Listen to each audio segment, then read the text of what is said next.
Welcome back, or if you're new around here, my name is Finn Badgley, commercial photographer, and we're out here. I'm joined by my best friend in the entire world, Tara.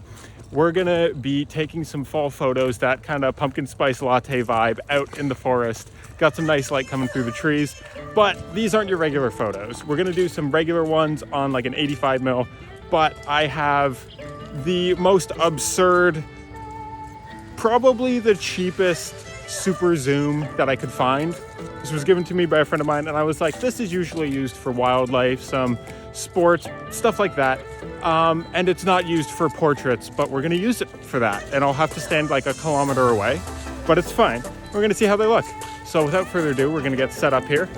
This is what we're looking at. Some nice leading lines, and we're gonna see how it looks. Work hard, rest often. Okay, so first we're gonna start doing just some regular style photos on the 85mm, on the EOS R. This is kind of what you would actually use to take these photos, and then we're gonna get silly. So Tara, I'll get you just in position kind of in the middle here. Doing like a gentle walk on a nice fall day. Yeah, and what I'm gonna do here is I'm gonna do like a nice full body and then come in for like a 3/4, then maybe a little bit of a close-up, and then I'm gonna replicate all of that on the super zoom so we can see the difference, see how long 85mm compared to like 800 is. Nice, yeah, that's great. And I'll have you stop there for a sec. And this one I'll just kind of get you just looking out and up and down, and even if you want to put your finger out and try to catch a bird, you know. Great. I almost did. It's fine. They're really personal. They are. All right. So you want me to look out? Yeah, exactly. Just now I'll get you to take a couple steps forward this way. A little bit more. Right. Perfect. I'm just trying to get some interesting shadows on her face here. Nice. Take a half a step back. Yeah, there you go. So you can see I'm trying to keep her arms in the shot so I'm not cutting off any limbs or anything. We still get the nice leading lines. I'm shooting these at like f1.8, so we're wide open, but I don't know, it's kind of a vibe. I like it.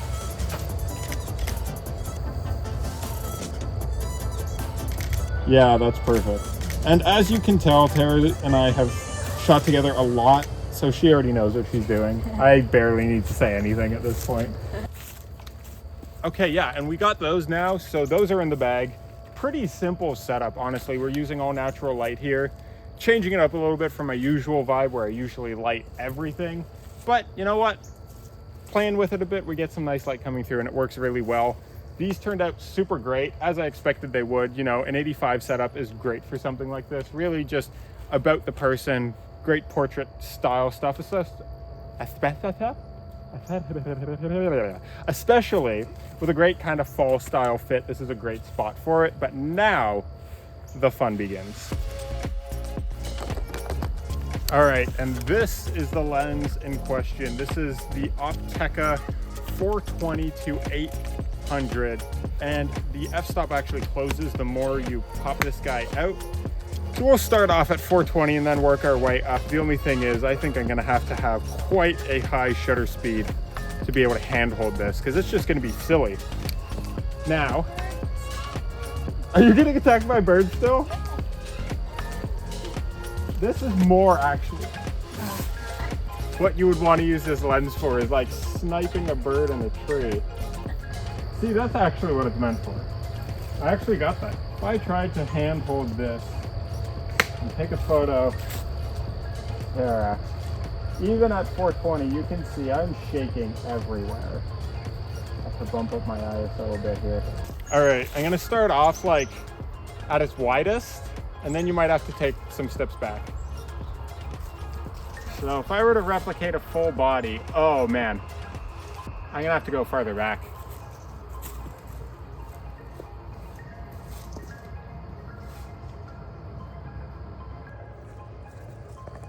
She is quite a ways out there, so if I turn that, she's pretty far down, and 420 millimeters. We're getting like a nice full body here. But even so, shutter speed is at 1,000th. Manually focusing this lens too, because it's not autofocus. Turning this huge dial down. I've just got an adapter onto the actual lens because it's a thread mount. But now if I punch into 800 mil, what's that gonna look like?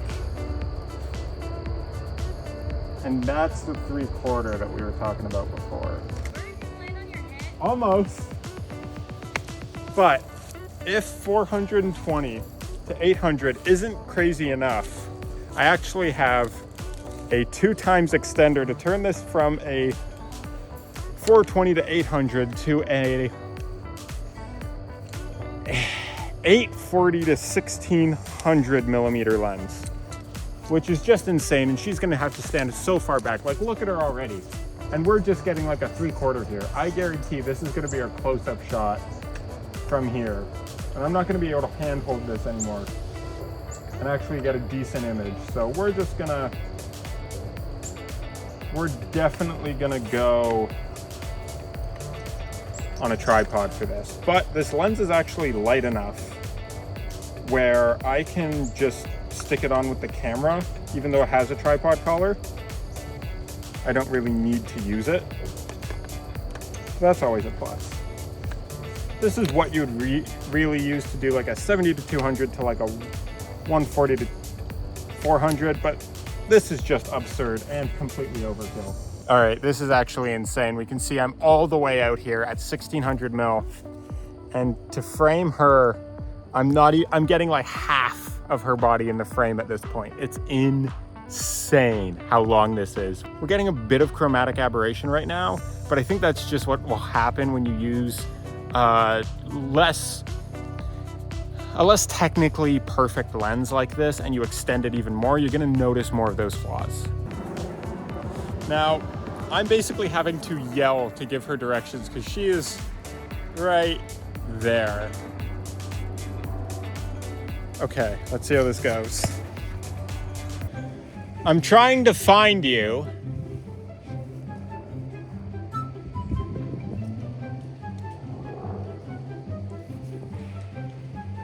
Ah, I found your legs.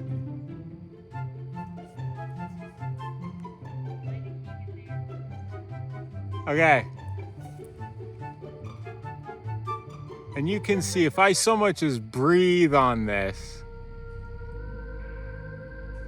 she is moving around like crazy. I think I'm gonna have to set a timer on this so I don't shake it when I take the photo. 2-second timer should do it.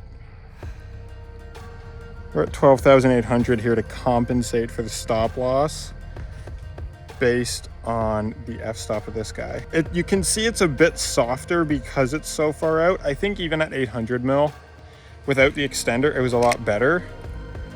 But it's actually, for a cheap super zoom, like if you want some great nature or wildlife photos, this would probably work really well. Granted, for portraits, it's not ideal. The depth of field we're getting better depth of field on the 85, and we're getting a clearer photo.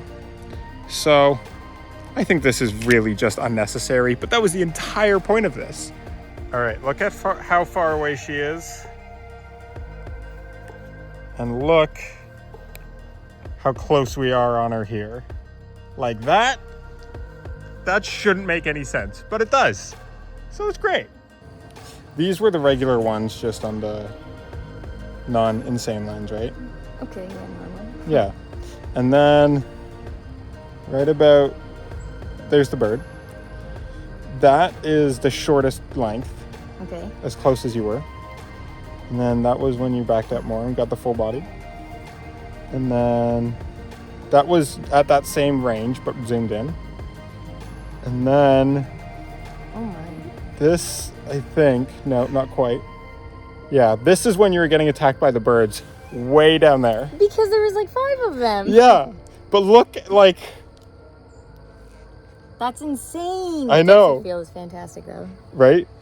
Oh my But, god. like, I actually yeah, love that. like, What? it's a little softer on the focus, but like...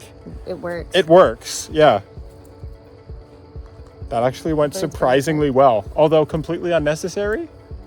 Surprisingly well.